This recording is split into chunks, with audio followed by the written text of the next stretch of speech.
Buenas noches, Guatemala. Yo soy Nicolás Virsi y este es el programa La Trinchera, donde confrontamos, discutimos y batallamos sobre los temas de economía política e empresa más importantes para el país. Guatemala como país necesita ser mucho más competitivo y mucho más productivo para lograr ser una república libre, próspera y segura. Nuestro enfoque en este programa será en la iniciativa privada, porque el sector privado es siempre un factor clave para el desarrollo de cualquier país. Y lamentablemente parece que ese punto crucial no forma parte del consenso intelectual en Guatemala. De ahí la razón de ser de este programa. Hoy tenemos el gusto de contar con la presencia de 3 expertos en temas económicos y empresariales. Desde la economía nacional tenemos la presencia de José Santiago Molina, quien ha sido presidente de la Cámara del Agro en Guatemala y también presidente del sector privado organizado CACIF. Asimismo, contamos con la presencia de Pedro Barnoya, presidente actual de ASCABI, la Asociación de Cámaras de Comercio Bilaterales. O sea, contamos con la presencia del sector privado internacional en Guatemala. Por último, tenemos a David Casasola, un distinguido representante del tanque de pensamiento más relevante en temas de economía y empresa en Guatemala, el CIEN, el Centro de Investigaciones Económicas Nacionales. Muchas gracias por su sintonía y con eso comenzamos. La primera pregunta es para David Casasola. David, ¿qué características reúnen los países que han logrado desprender su economía y llegar a altos niveles de desarrollo humano? Bueno, gracias por la invitación, Nicolás. Cuando regresamos a los 80 y 90 podemos ver varios países que lo primero que lograron fue tener disciplina fiscal y lograr estabilidad macroeconómica. Venían de inflaciones totalmente descontroladas y primero lograron tener disciplina fiscal, estabilidad macroeconómica, pero también se dieron cuenta que el mercado externo era una respuesta para poder activar la economía. Entonces se enfocaron en de qué manera podían abrirse las puertas hacia otras economías y eso los enfocó en pensar cómo ser más competitivos. Implementaron estrategias de largo plazo, educación, aunque en el corto plazo no podían agregar mucho valor, sabían que una fuerza laboral capacitada iba a permitir una mejora en el largo plazo y apostaron en reducir costos. ¿Qué quiere decir? Temas logísticos, de infraestructura, simplificación de trámites, eran parte de la estrategia para garantizar que sus economías se insertaran a mercados externos donde fácilmente tenían acceso a una demanda, en donde podían desarrollar empresas que empezaran a generar ese empleo de calidad que cambiara las condiciones de vida de su población. Y gracias, David. Tal vez si nos puedes explicar cómo se entiende disciplina fiscal. Bueno, es cuando en realidad existe un balance entre ingresos y gastos, es decir, no existen... De parte del Estado. De parte del Estado existe un balance entre los ingresos y los gastos, y lo que existía mucho en los 80 y 90 es que el déficit que existía se terminaba financiando imprimiendo dinero. Eso descontrolaba totalmente la inflación y hacía muy difícil que se pudieran tomar decisiones económicas y se pudieran atraer empresas para desarrollar inversión en los países. Muchas gracias, David. La siguiente pregunta es para José Santiago.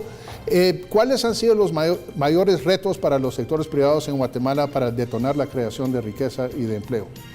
Buenas noches, muchas gracias por la oportunidad, Nicolás. Es un placer aquí compartir con los amigos en este espacio. Yo te diría que el principal obstáculo para lograr el desarrollo económico sostenible ha sido el tema de las reglas claras. Ha sido el tema de la seguridad jurídica y en algunos lugares del país la seguridad personal. Me explico.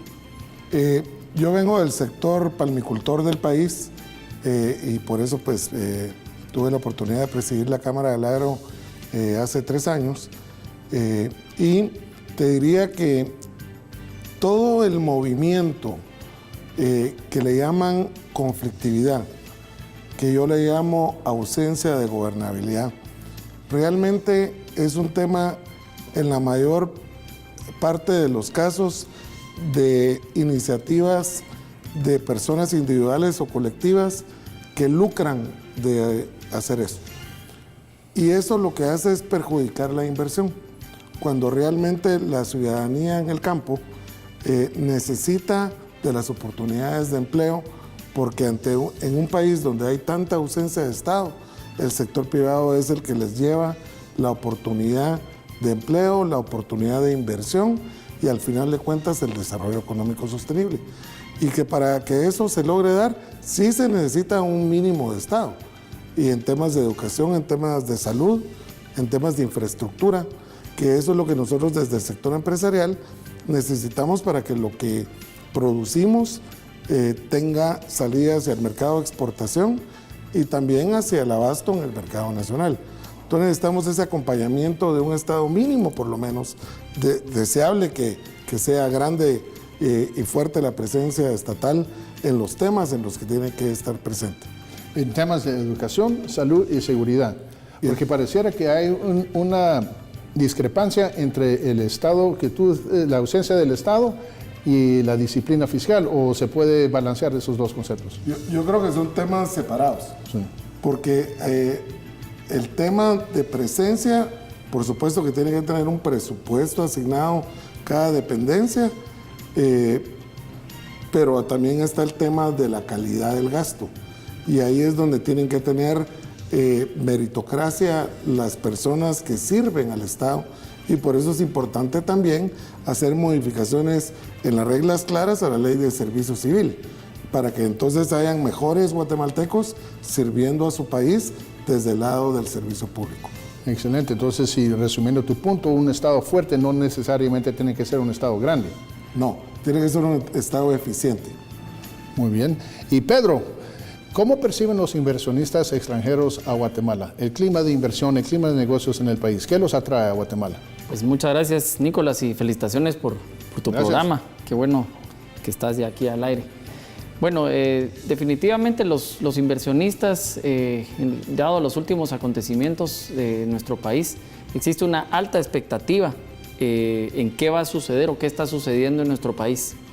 Creo que es ahí donde deberíamos o debiésemos, cuanto antes, como bien lo decía Santiago, de dar una certeza de cuáles son los pasos o hacia dónde se dirige Guatemala. Sabemos que hay muchísimos cambios sobre la mesa a nivel político, a nivel de cambios en cuestiones fiscales, en temas de presupuesto, en temas del Estado propiamente, lo que es sector justicia, lo que es también el sistema judicial y todo lo que es las leyes. Pero básicamente redundamos en lo mismo todos los que trabajamos y tratamos de generar empleo en nuestro país. Las cámaras multinacionales, las cámaras bilaterales, lo que hemos visto es que se necesitan definir reglas claras hacia dónde va Guatemala, mandar los mensajes en el extranjero directamente, y creo que es ahí donde nosotros estamos carentes de una imagen que muestre qué es lo que Guatemala necesita, qué es lo que podemos ofrecer. En términos rápidamente, de cómo nos ven, pues están con una alta expectativa y básicamente cómo nos miden. Yo diría cómo nos miden las personas en el extranjero, los inversionistas, los turistas y en fin, cómo medimos a Guatemala. Hay diferentes indicadores. Están los indicadores de certeza jurídica, los indicadores de desempleo, los indicadores de rentabilidad, de corrupción, etc. Yo creo que es ahí donde Guatemala tiene que apuntarle a mostrarse en el exterior. Nosotros hemos promovido a través de la Asociación de Cámaras Binacionales que se promueva Guatemala en el exterior, que se creen oficinas de comercio, oficinas de promoción turística, de promoción comercial, que nuestro país se conozca más en el extranjero. Básicamente, si no nos conocen, es muy difícil atraer inversionistas, y sobre todo algo que todos exigen y piden es que haya transparencia, que hayan reglas claras nuevamente, y sobre todo el tema de seguridad. Bueno, muy bien. Yo quisiera retocar el tema que había mencionado David y compaginarlo con lo que dijo José Santiago, que la importancia de las reglas claras. Y esas reglas obviamente tienen que venir del Estado, un Estado de Derecho que marca el clima de inversión y el clima de negocios para el país. Por favor.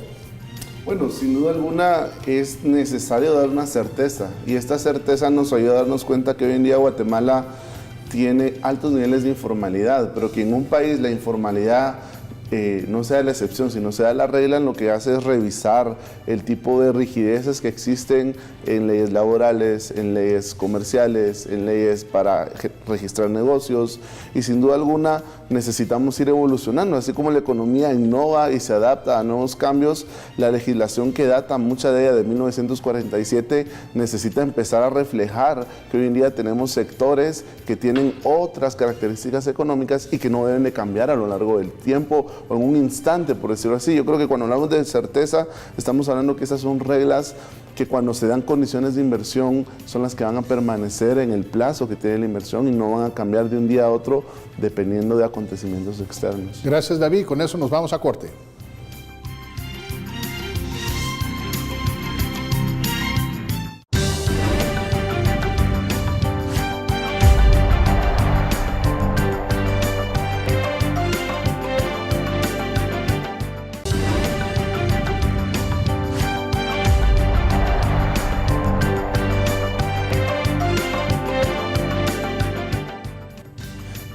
Estamos de regreso, muchas gracias. David, tú estabas exponiendo sobre la importancia de no solo las reglas claras, como había dicho José Santiago, sino que esas reglas deberían de ser relativamente constantes en el tiempo. Por favor, sigue. Bueno, cuando nosotros empezamos a ver los vecinos que tenemos, los vecinos ya han aprendido algo. Para atraer inversionistas deben garantizar ciertas condiciones de inversión. Guatemala, dentro de muchos ejemplos que podemos encontrar, tenemos, por ejemplo, los mecanismos con los que se negocia el salario mínimo. Hoy en día yo no puedo venir y traer a un inversionista y garantizarle en 5 años cuánto va a ser el salario mínimo o qué aumento técnico va a tener, dado que es una decisión totalmente política. Ese es un pequeño ejemplo de varios en donde en Guatemala hoy en día existen muchas regulaciones que, dependiendo del estado de ánimo del Congreso, que dependiendo de presiones internacionales, pueden ir cambiando y pueden modificar drásticamente rentabilidades de negocios y decisiones de largo plazo de inversión. Bueno, debería de tener Guatemala un salario mínimo, y si lo va a tener, debería de ser ese salario mínimo el mismo en todo el país, Santiago. El tema del salario mínimo es un tema muy complicado porque es ponerle costo fijo a algo que debe ser variable. Y ese es un tema que venimos hablando en el tiempo sobre que debe ser basado en la productividad. Pero más que eso, lo importante es, creo yo, que basado en un salario que se remunere por productividad, donde cada quien gane de acuerdo a su esfuerzo y a sus capacidades y sus competencias, tenemos que ver las oportunidades de la industrialización del país desde el lado agropecuario. Tenemos que ver las oportunidades del país de la exportación, porque es importante en el tema de la balanza comercial que haya ingreso de divisas también. Tenemos que ver el país en la parte de la infraestructura y la logística. Yo creo que hay que entender el país, y esto es bien importante que lo entienda la audiencia. Hay que verlo desde el marco económico y desde el marco social. El marco político no tiene nada que ver en el tema de la productividad. Hay que tener las reglas claras, sí, pero tenemos que dejarle la libertad al inversionista de que produzca lo que sabe producir en el lugar que tiene la vocación para producir. Por ejemplo, Guatemala es un país privilegiado por su situación geográfica en el lado tropical del mundo, y que a cortas distancias tenemos puerto en el Atlántico y puerto en el Pacífico.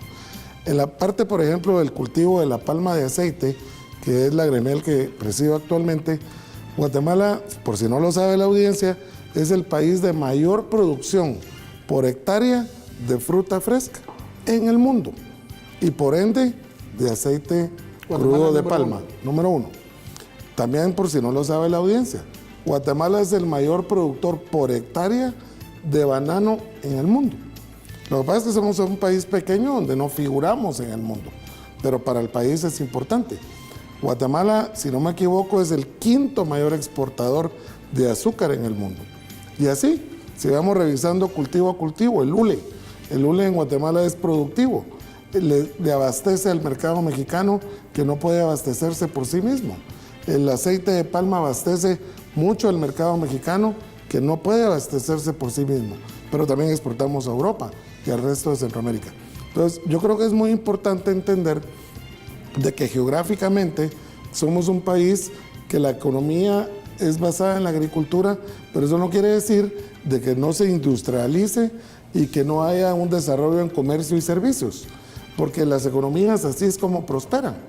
Tenemos que ampliar la base tributaria para que tengamos un país donde de veras haya toda la justificación de un Estado que sea realmente lo eficiente y lo suficiente para que nos den la base para el desarrollo económico sostenible.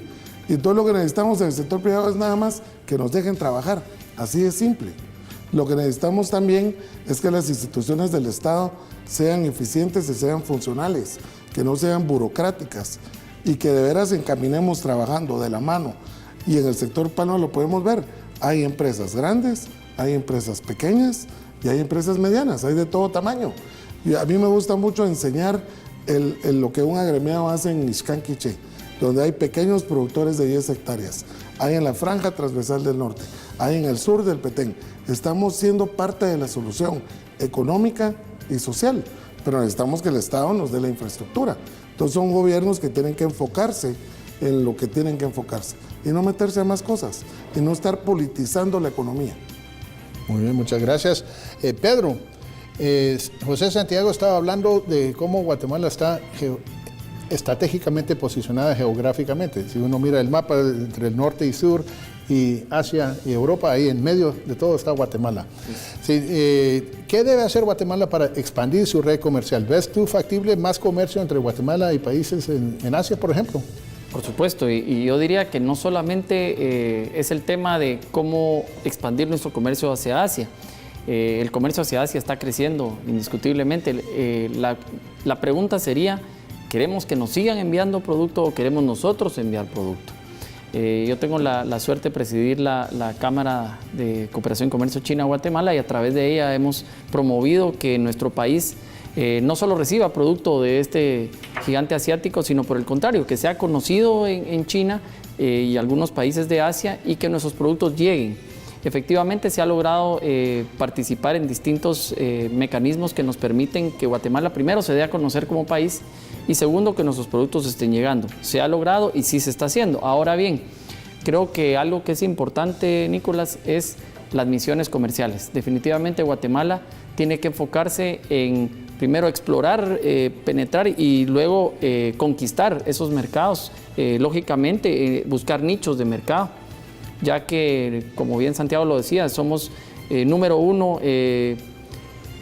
en términos relativos en algunas exportaciones de productos. Sin embargo, nuestras producciones a nivel mundial pues, pueden ser pequeñas en términos absolutos, pero creo que la industrialización de los productos y servicios vendría a ayudar muchísimo al desarrollo. Sigo pensando y soy un fiel creyente de las misiones comerciales, de las oficinas comerciales, y es ahí donde la iniciativa privada, creo que el Estado debe de propiciar que la iniciativa privada salga a conquistar estos mercados, crear los mecanismos y que de esta manera no solo Guatemala se dé a conocer, sino que también, valga la redundancia, voy a hacer énfasis en un punto que siempre hemos nosotros atacado y es el crear la marca país. Creo que es muy importante que Guatemala se conozca a nivel internacional por las razones correctas, luego que nuestros productos se den a conocer, los sectores y luego finalmente las marcas individuales que pueden de ahí destacar, ¿verdad? David, ¿qué piensas de ese tema de marca país? Bueno, sin duda alguna debe haber mucha más intencionalidad a la hora de promover Guatemala. Hay oportunidades que se han dejado escapar y sin duda alguna creo que ha habido falta de consensos a la hora del tipo de país que queremos ser, porque en ocasiones se logra presentar a Guatemala como un país atractivo de inversión, pero en ocasiones se toman decisiones muy políticas en donde hay inclusive decisiones a nivel de cortes que pueden terminar mandando señales que son equivocadas. Entonces creo que sin duda alguna este tema lo que obliga es que exista una coordinación a nivel de políticas públicas que permitan apuntar hacia un mismo objetivo y es atraer más inversión y permitir que Guatemala empiece a ver mercados hacia afuera donde los clientes no son 16 millones, son miles de millones y es donde hay oportunidad para cerrar esa brecha de empleo formal que tenemos, que hoy en día 4.5 millones de guatemaltecos no tienen un empleo formal y sin duda alguna se van a beneficiar de este tipo de estrategias de atraer más inversión y generar empresas que exporten y agreguen más valor en el país. Muchas gracias, David, y con eso vamos a corte.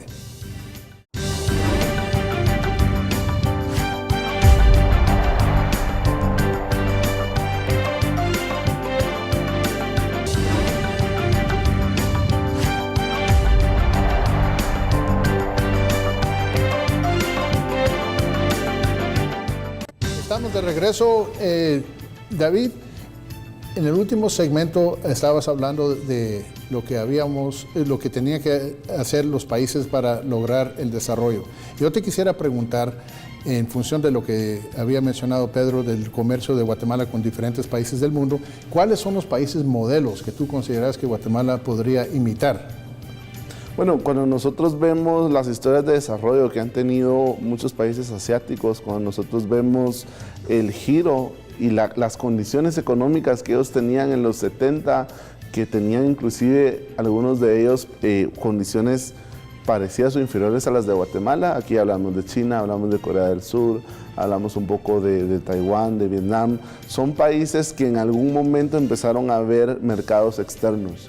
Y creo que lo que hay que rescatar es un poco una actitud de reconocer que no vamos a saber exactamente cuál va a ser la actividad económica con nombre y apellido específica que va a generar esas oportunidades, pero sí sabemos qué tipo de condiciones podemos generar que hagan un país más eficiente, más competitivo, con una capacidad de servir mercados externos, y eso se resume en competitividad. Creo que si vemos el aprendizaje de otros países, fue entender que el mercado externo es la respuesta, y es entender que se va a escalar en la cadena de valor, y para escalar en la cadena de valor también hay un enfoque muy importante en la capacitación y en la educación de la fuerza laboral, que si bien van a dar resultados en el mediano o largo plazo, es algo que no se debe perder de enfoque. Cuando uno ve experiencias de India, cuando uno ve experiencias de Corea del Sur, cuando empezaron, ellos apostaron no solo a mercados externos, sino apostaron a ir escalando y agregando más valor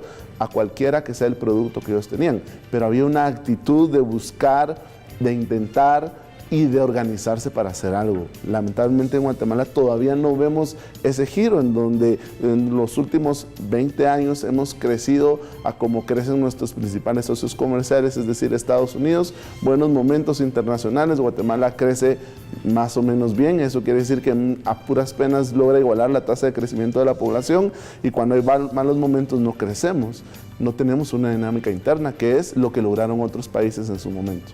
David, tú has mencionado países asiáticos como China, Corea del Sur, Vietnam, y te quería preguntar, ¿qué hacen esos países? ¿Cómo manejan esos países sus problemas de conflictividad social? ¿O es que no los tienen? Bueno, sin duda alguna van a haber desafíos, pero creo que van a haber puntos un poco más pragmáticos, donde van a haber espacios para permitir que las políticas empiecen a dar resultados, porque son ambientes más controlados. El desafío de Guatemala es que ni siquiera nos damos la oportunidad en ambientes controlados de experimentar. Solo surgen ideas un poco distintas y se mata de entrada cualquier idea que pudiera permitirnos explorar maneras distintas de hacer las cosas. José Santiago, sin duda alguna, en Guatemala parece que la conflictividad afecta muchísimo la productividad del país y el clima de inversión. Yo te preguntaría si tú consideras que esta llamada conflictividad social es endógena a Guatemala o es en realidad una conflictividad política. Yo creo que, mira, yo soy de un pueblo que se llama San Carlos Hija, Quetzaltenango, y ahí viví los primeros 4 años de mi vida y de vez en cuando voy por allá. Y conozco bastante bien el altiplano guatemalteco y pues obviamente por mi actividad agrícola, la costa sur del país y la parte del Petén. Yo te diría que la población guatemalteca en el 99% es buena. Es luchadora, es emprendedora, quiere salir adelante, le gusta vivir en paz. Ese 1% de guatemaltecos que son en la mayoría de los casos influenciados por factores extranjeros o por algunos actores nacionales que no salieron del conflicto armado interno. Ellos vienen a ser los que generan un poco el problema que le llaman conflictividad, que yo llamo ausencia de gobernabilidad. Pero te diría también que hay un problema educativo, donde entonces no hay la suficiente preparación académica en las primarias y las secundarias como para tener alguna oportunidad para tener emprendimiento. Después no hay políticas públicas estatales que de veras ayuden a que la gente de veras tengan estas oportunidades, como por ejemplo en el tema del extensionismo nacional, en la parte agropecuaria. Y por eso es que hay mucha migración a los Estados Unidos. Este es un país donde no debería haber migración, donde debería haber oportunidades aquí, pero no se puede crecer económicamente si estamos partiendo los pedacitos de las propiedades que hay en ese altiplano, sino que tiene que haber inversiones en riego, que eso los puede dar el Estado, donde se les enseña a ser productivos, y nuevamente hablo del sector agropecuario, que es donde me desenvuelvo la mayor parte de mi tiempo. Y por ahí creo que podemos tener buenos resultados. Un gran ejemplo es lo que hace Agexport con la cadena productiva, donde hay pequeños propietarios en el interior del país y esos cejotes o esas alberjas llegan a Europa, pero tienen que hacer un trabajo en conjunto. Entonces, soluciones hay para el desarrollo económico y social. Lo que falta es que esos pocos malos guatemaltecos se dediquen también a ser productivos y a no vivir del dinero que les viene regalado al extranjero y que no tiene control. Muy bien, gracias José Santiago. Se nos agota el tiempo y quisiera empezar a concluir. Pedro, te toca. Por favor, si podrías resumir de lo que crees que mejor refleja los consensos que hemos llegado en esta discusión. Bueno, definitivamente lo que Guatemala necesita en este momento es toma de decisiones. Creo que todos coincidimos en que se tienen que tomar decisiones firmes, claras y saber hacia dónde nos dirigimos. Y con eso se logra una certeza de hacia dónde vamos hoy y hacia dónde vamos por los próximos años. Creo que eso es lo que busca el inversionista, lo que busca activar el comercio. Cualquier guatemalteco necesita saber hacia dónde vamos. Definitivamente la certeza jurídica lo mencionamos y lo mencionarán cualquiera de la cantidad de los programas que puedan existir y todos los guatemaltecos que estamos diariamente percibiendo que eso es lo que se necesita. Entonces, definitivamente, reglas claras y saber hacia dónde vamos y toma de decisiones y que se respeten y que haya un Estado de Derecho y legalidad. Muchas gracias, Pedro. David, muy brevemente tus conclusiones. Bueno, para empezar a generar cambios en la situación que tenemos, creo que empezar a ver el mercado externo es importante porque nos va a presionar a ser más competitivos y eso implica como decían anteriormente, pensar en estrategias que permitan reducir costos en cuanto a infraestructura productiva, en cuanto a la eficiencia de las aduanas, en cuanto a simplificación de procesos, y eso también nos lleva a repensar que es necesario venir y no únicamente dar estabilidad, sino asegurarnos que las leyes que hoy tenemos sean leyes entendibles, fáciles de cumplir, para que todos puedan incorporarse dentro de la formalidad de la economía y aprovechar estos mercados que se van a ir abriendo cuando veamos el mercado exterior. Santiago, ¿tus conclusiones? Yo creo que lo que necesita este país es hacer unas modificaciones en la estructura política del país a nivel de los actores. Yo creo que lo que pasó hace 2 años nos puso en el mapa del mundo y el mundo voltea a ver a Guatemala en lo que pasó hace 2 años. Pero eso fue un movimiento ciudadano muy importante. Ahora, ¿qué es lo que toca? En mi opinión, falta hacer modificaciones de la ley electoral y de partidos políticos para que sean pocos partidos políticos con ideología bien marcada para que los ciudadanos podamos elegir libremente qué queremos. Y estoy seguro que la mayoría queremos libertad, queremos respeto a la propiedad privada y estoy seguro que la mayoría queremos reglas claras. Lo otro es que necesitamos tener un Congreso que se dedique a lo que tiene que hacer. Lo que pasa es que viene de experiencias anteriores y les ha costado enrumbarse. Pero eso también viene en las modificaciones que les están haciendo a la ley orgánica del legislativo. Y lo otro, el sistema de justicia ha sido permeado por la mafia y por la corrupción, sin duda alguna. Yo no sé si la solución es hacer cambios al sistema de justicia a nivel de reformas constitucionales. Lo que creo es que hay que ir por pasos. Y la ley ordinaria permite hacer unos cambios y después llegar a ponernos de acuerdo en lo otro. Entonces Guatemala lo que necesita es un marco muy claro de cómo debe conducirse políticamente, ¿verdad? Respetando la constitución política de la República, para que entonces todo lo demás lo hagamos los que somos los actores de la productividad del país y teniendo un contacto social para poder ayudar al prójimo también. Bueno, muchas gracias. Bueno, de manera de conclusiones, creo que hemos hablado muy claro en este programa. Lo que necesita Guatemala es la presencia de un Estado fuerte, pero no necesariamente grande. Estado de Derecho, justicia, cero tolerancia con la conflictividad social y también con la injerencia extranjera. Sí, reglas claras, condiciones microeconómicas favorables y libre comercio con el mundo. Muchas gracias. Eso es todo para hoy.